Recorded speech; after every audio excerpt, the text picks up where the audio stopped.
What is going on, CaneSports? Izubee Charles joined by Stephen Wagner for another Inside Canes recruiting podcast. Stephen's spring ball is all wrapped up and complete, and now we're shifting our focus to summer OVs and kind of that awkward in between stage where guys are kind of going back home after their spring visits, and coaches are going to be hitting the road very very soon, checking on some of their top 2026 prospects and beyond. But as we kind of lead into the summer, a lot to talk about still. Stephen, you did an awesome story, three bold predictions, kind of wrapping up the spring, kind of putting that bow on those last few weeks. And a lot of guys got down to campus, a lot of guys didn't get down to campus, and everything in between. So Steven, let's talk about these three bold predictions. What's the first bold prediction that you have for the Miami Hurricanes 2026 recruiting class? I am ready to predict that Jackson Cantwell is going to end up at Miami in this cycle. It was one that I kind of went back and forth with, for quite a while, because whenever he, first announced that he was getting close to his decision, it did kind of seem like, Miami had, a real chance to kind of, be that one team. There had been a ton of buzz around Oregon and obviously a lot of buzz around Georgia, but the buzz that I kind of felt around both schools sort of died down. And then, we saw Scoop Duck's publisher come out the following day and say that at the time, his confidence with Cantwell was kind of low. However, what kind of made me hesitate on this was since then, Cantwell has locked in a return visit to Oregon. He's going to go down there for an official visit just before he commits. I believe it's going to be, around the time of April 27th or something along those lines. I definitely don't think he wouldn't be taking that visit if Oregon wasn't a serious player. I do absolutely respect the Ducks. I think that they have really picked up some ground. Obviously, they have a number of advantages. Cantwell has said before that Dan Lanning is his favorite head coach. Obviously, from an NIL perspective, they have, as great an NIL collective as anyone in the country, or I shouldn't even say collective when it's really just Phil Knight. But they have excellent NIL. They've got, an awesome track and field program, which is definitely intriguing to him, considering that both of his parents were Olympic shot putters, and his dad was actually an Olympic medalist in the Beijing Olympics in 2008.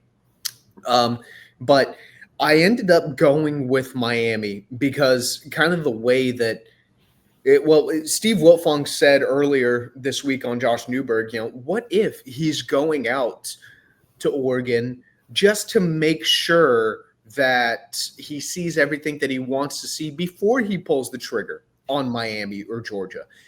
We know that from an NIL resources perspective, I think that Miami can definitely go tit for tat with either of these programs. I would argue that Miami probably has more resources than Georgia, or again, at least from all in all, the strength of their collective. I do think that Miami's collective does a better job than Georgia's. I think that Mario Cristobal and Alex Mirabal can kind of offer more from an offensive line development standpoint than Georgia. Even though no disrespect to Georgia, they have put their share of guys in the NFL over the last couple of years. But if you want that really prolonged, steady development that's going to ultimately put you in position to almost be guaranteed to be a first-round draft pick, by the time that you're walking out of here, I don't see how he doesn't absolutely zero in on the Hurricanes, given Cristobal and Mirabal's track record. I do still have a little bit of fear in the Ducks. I do think that Oregon is a team that needs to continue being very, very heavily respected by Miami fans. I'm not blinking on them at all, but I really do think that Miami is going to be in a really good position by the time that he ultimately comes back and pulls the trigger. Now, who's to say that 1 week from now I don't look like an absolute idiot? Who's to say that something doesn't change significantly in the next 7 days that makes me completely take this back and say, man, I was wrong. I don't know what I was thinking. Right hand up. But you know what? I thought about it, and if that time comes, I'm going to be ready to eat my words. I will absolutely own up to it and say, you know what, guys, I was wrong. I thought this was going to happen. It didn't happen, but that's the way that I'm reading the tea leaves right now. Yeah, I agree with you with this Cantwell situation. On the last Inside Canes recruiting podcast, you said, "Hey, I do not think he. I think he's going to commit before that May 9th official visit." And you're correct. He moved that commitment date up. Unfortunately, right after his official visit to Oregon is when he announced that commitment. And reading the tea leaves, he's always talked about development. And at the end of the day, not being biased.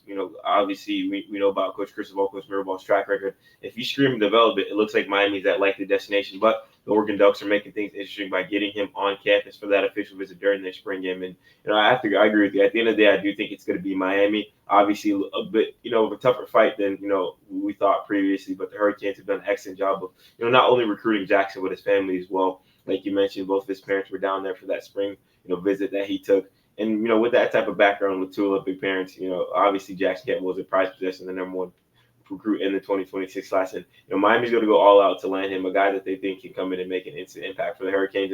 And that's something that they're selling him to. We've talked about that at length, on these shows, how Miami believes he can be a guy that has a similar impact like Francis Mauigoa. And selling that dream to a kid is big, but actually showing them, hey, Francis is on track to be a first-round draft pick this upcoming year is absolutely massive. And I think that's going to play a big part in his eventual commitment, which I do have to agree with you will be Miami at the end of the day. And hey, like you said, if something changes in a week and we have to bite our words 100%, own up to that. Say, hey, I was wrong. We were both wrong. But, at the moment, I think Miami's in a really good spot. And moving on to your next bold prediction. Obviously, this is an absolutely massive one. And, one we've been talking about a lot, and that's 2026 wide receiver Calvin Russell.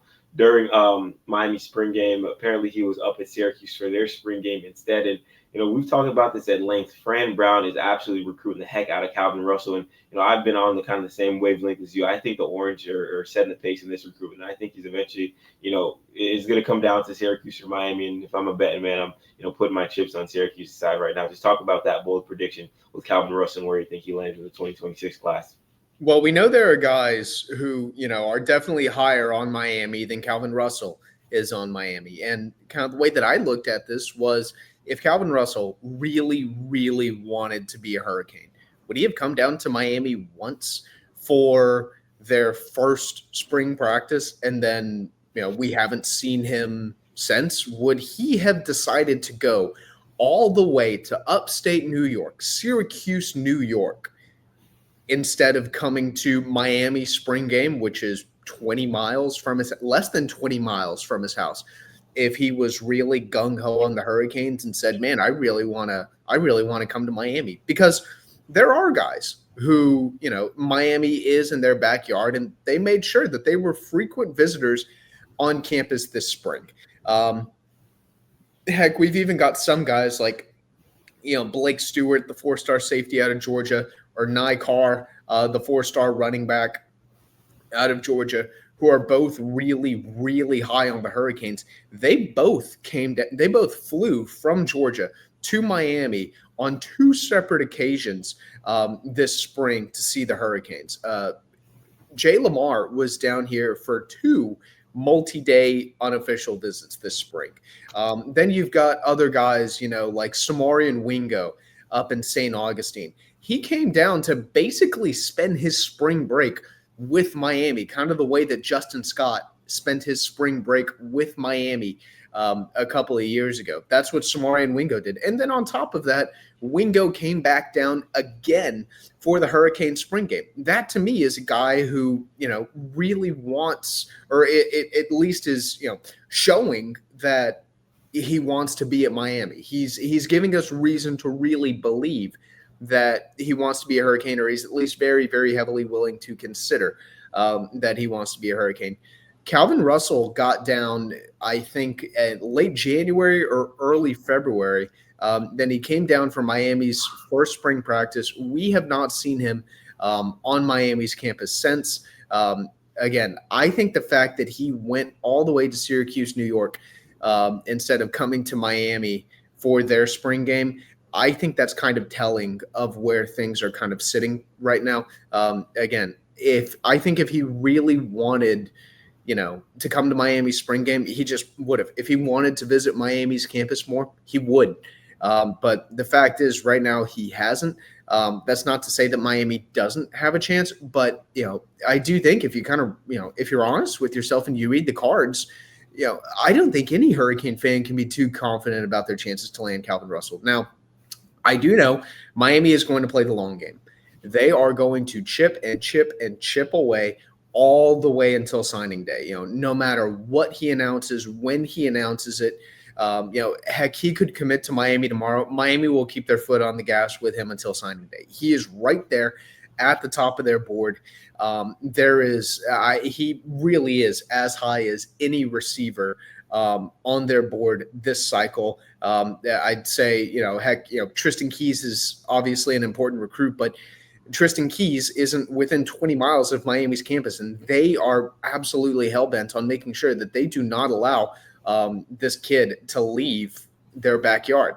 Although, just a funny little tidbit that I want to throw out there. I also think it's kind of funny in hindsight that Calvin Russell was actually at Syracuse last year whenever the Hurricanes lost to the Orange in the season finale. Miami got bounced from the playoff, and Syracuse completed what was, kind of a magical first season for Fran Brown.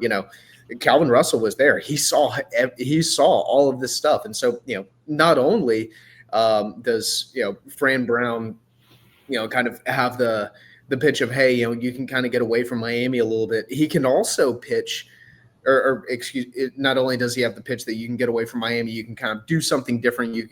Maybe not necessarily follow in your parents' footsteps. He can also pitch, man, we beat these guys straight up on the field last year. You watched us beat them. You watched us claw back from, what was it, like a 21-point deficit or something like that, and beat these guys and spoil their playoff runs. He is absolutely pitching the trajectory of his program and the confidence that he needs to have in the Orange. Yeah, I 100% agree with you. And, seeing Fran Brown these, last few weeks talk about the portal and that Deion Spring game and just how open he is with everything, I doubt that he's not hanging that over, the Hurricanes head. Said, hey, we sure have beat these guys that are recruiting you. And obviously, he's known for being a relentless recruiter just as much as Mario Cristobal. And, how he approaches this is, hey, I'm going to be here. I saw something. He said, I don't know if my assistants are going to be here next year. I'm going to be here. If you want to play for my program, come play for me. And, a lot of kids buy into that. And during the 2025 cycle, he signed 3 players from Miami Northwestern. Most notably Darius Johnson, Boobie Johnson, who was really close with Calvin Russell, another wide receiver that's making big plays early on. So having 3 of your teammates there, having a guy you're really close with, making plays early on in his career. There's so many little things that they're kind of enticing him with. And obviously, we're not saying Miami's completely out of it. That's not even a question. Hurricanes really, really do like Calvin Russell, but it looks like right now that Syracuse kind of has that momentum in his recruitment. And like Steven said, it's going to be a marathon with this. Obviously, Miami loves to say that's not a marathon, not a sprint, but they're going to have to chip away a lot at Calvin Russell. And kind of just talking about wide receivers, wanted to kind of touch on that wide receiver board a little bit more before we get into your final hot take or big debate that we're going to talk about later on in the show. Obviously, you mentioned guys like Tristan Keys, Samarian Wingo, Calvin Russell, but there are a few more names, on that wide receiver board. One being, Jalen Lott that visited this spring. That was a huge visit. Messiah Hampton and, a few more guys. So, Stephen, not giving too much away. Just kind of give a brief overview of that Miami wide receiver board and kind of where things stand with some of those top pass catchers. Yeah, some names that I think Miami fans are definitely going to need to know. Like you said, Messiah Hampton, kid Miami absolutely loves. He's from upstate, or he plays in Rochester, New York. He does have some ties and connections to the Tampa area, to South Florida. More generally speaking, likes the idea of playing in Florida. Potentially being in warmer weather. Doesn't really have a problem with going away from upstate New York. Right now, kind of Oregon and Syracuse, I think, are Miami's two big competitors. Ohio State is definitely getting into the mix too. But the last time that I spoke with him, it definitely sounded like Oregon and Syracuse were kind of bigger threats than Ohio State at this moment. Although obviously, Brian Hartline comes along, that makes things interesting for a lot of different players. Jalen Lott, like you said, another name we're keeping an eye on. Miami's keeping tabs on Zion Robinson. 4-star top 150 receiver from Texas. I don't get the vibe that he's as high on the board as some of these other receivers, but Miami absolutely is keeping tabs on him. Samarian Wingo, like I mentioned earlier, kind of thinks sort of like a Josh Moore-ish type receiver. Big, physical, kind of prototypical X or Z receiver, hyper athletic. can really go get after the ball. I wouldn't say that, he's quite as freakish an athlete as Josh Moore right now, but he's definitely a kid who's intriguing and that Miami really likes a lot. And, I've said before that I think he'll end up at Miami. I think that at the end of the day, he's going to be a Hurricane. Might end up committing to Florida first, or might just end up picking Miami overall. But Miami and Florida are kind of the two teams that are really battling there. Jason Lopez, local 3-star receiver out of Chaminade, Madonna. He's come to Miami a couple of times already, really high on the Hurricanes.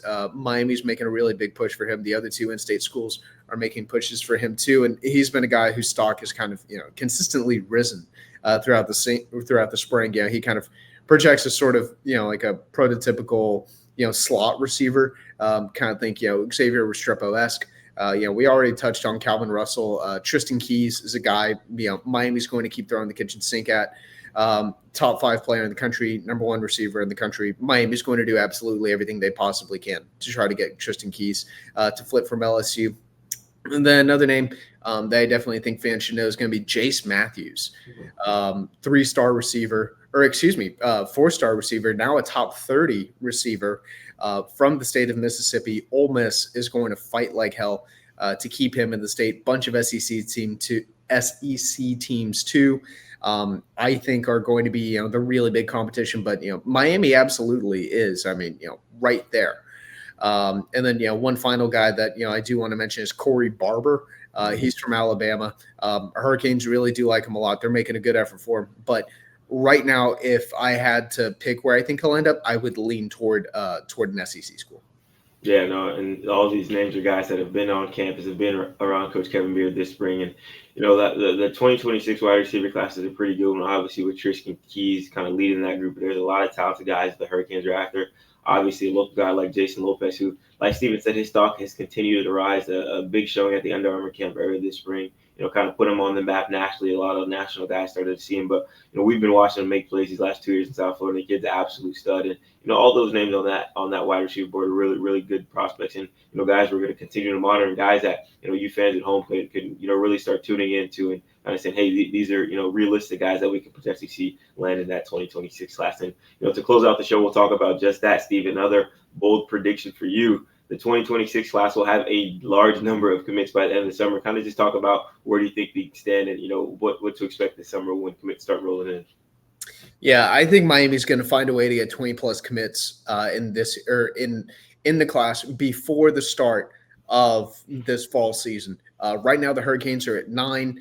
I think by, whatever the kickoff date is, August 30th, August 31st, September 1st, I can't remember when it is that Miami plays Notre Dame. But I do completely believe that Miami will have 20-plus commits in this class by the time the year actually starts.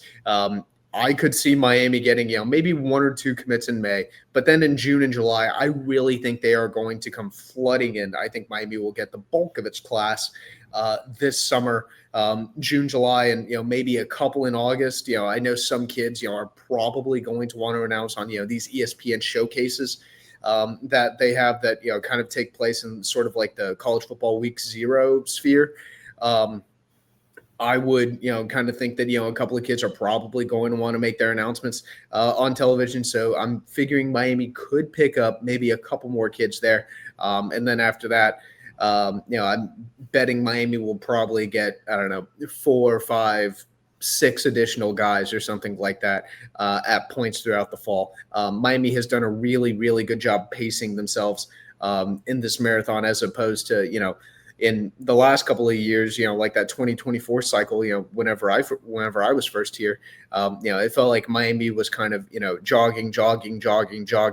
And then at the end, it turned into a dead sprint. Right now, it feels like Miami's keeping a much, much more even pace. Yeah, I agree with you. And I feel like this class is Miami's best class kind of out of the gates with those 9 commitments. And, did a story on Thursday about Miami's blue chip ratio, which is the 4th highest in the country. And for those that don't know what the blue chip ratio is, it's prospects that are rated a 4 or 5 star prospects at the moment, and Miami has 78% of their 2026 class is a blue chip ratio, right under Texas, LSU, and Alabama is the fourth highest, and the only SEC program or ACC program in that top 10. So a lot to love about that 2026 class right now, and a lot to love down the road in June when these commitments start flying in fast and furious. So stay tuned with CaneSport.com as we'll have you covered leading up to June, leading up to these huge official visits and everything in between. And like the ticker says, scrolling down on the bottom, your subscription is very, very, very important for what we do and allows us to bring you all this, CaneSport inside recruiting news and a lot more. So make sure if you're not a subscriber at CaneSport.com, go give it a test drive for $1. Check out a week. Come, chat it up on the message board with Steven, myself, Garrett, and Matt Shodell, and read all the other great stuff that we have. If you like this video, leave a big thumbs up. For Steven Wagner, I'm Izubee Charles. Thank you all for watching. Have a great rest of your day.